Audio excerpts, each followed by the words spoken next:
કે આ પૂરું સપ્તાહ એચએલ ખૂબ જ એક ફોકસમાં રહ્યું છે. નો ડાઉટ અમે સારી એવી આપણને રેલી પણ જોવા મળી છે અને આજે ખાસ કરીને આ કાઉન્ટરમાં લગભગ આપણને 4%ની વધુની એક તેજી જોવા મળી રહી છે, જેનું મુખ્ય કારણ એ છે કે નાસિક યુનિટ તેમને શરૂ કરવાના જે સમાચાર આવ્યા છે ત્યારબાદ આજે આ કાઉન્ટરમાં તેજી જોવા મળી રહી છે.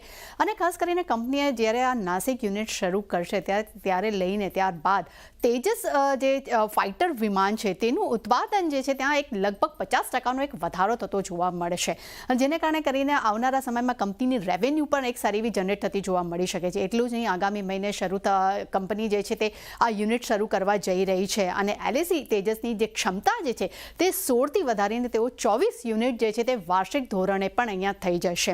અને ખાસ કરીને કંપનીએ અત્યારે નાસિક યુનિટમાં લગભગ તેમને 150 કરોડનો ખર્ચ પણ કર્યો છે.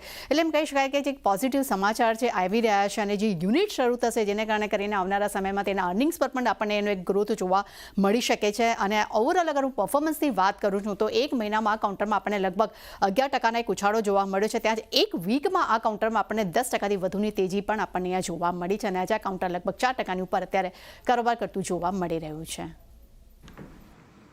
એટલે જો ખાસ કરીને હિન્દુસ્તાન એરોનોટિક્સ આ સમાચારને લઈને આજે થોડો સ્ટોક પોઝિટિવ છે. આભાર તૃપ્તિ, અમારી સાથે જોડાઈને સમગ્ર વિગત આપવા બદલ. 4.25% તેજી આજે અહીંયા આવતી દેખાય છે. જીગરજી, કઈ રીતે જોશો એચએલને? કારણ કે જો ગઈકાલે અહીંયા આપણને એક ઉછાળો આવતો જોવા મળ્યો તો આજે એનું ફોલોઅપ બાઇંગ સારું આવી રહ્યું છે.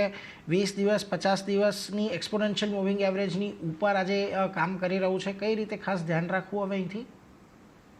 અગર આપણે વીકલી ચાર્ટ જોઈએ તો એની અંદર લાસ્ટ 2 થી 3 વીકથી ઓલમોસ્ટ આપણે 700 પોઈન્ટનો પંપ જોયો છે અને જે રીતે ડેવલપમેન્ટ વીકલી ચાર્ટ ઉપર લાગે છે એ હિસાબે મને લાગી રહ્યું છે કે બોટમ ઓલમોસ્ટ થઈ ગઈ છે.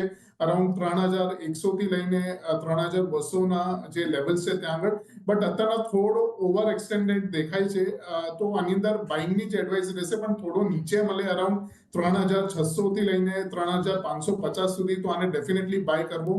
અને બાય કર્યા પછી આપણે સ્ટોપ લોસ લગાડશું 3350 ની નીચે અને ટાર્ગેટ લઈને પહેલો ટાર્ગેટ રહેશે 4100 નો અને બીજો રહેશે 4200 નો.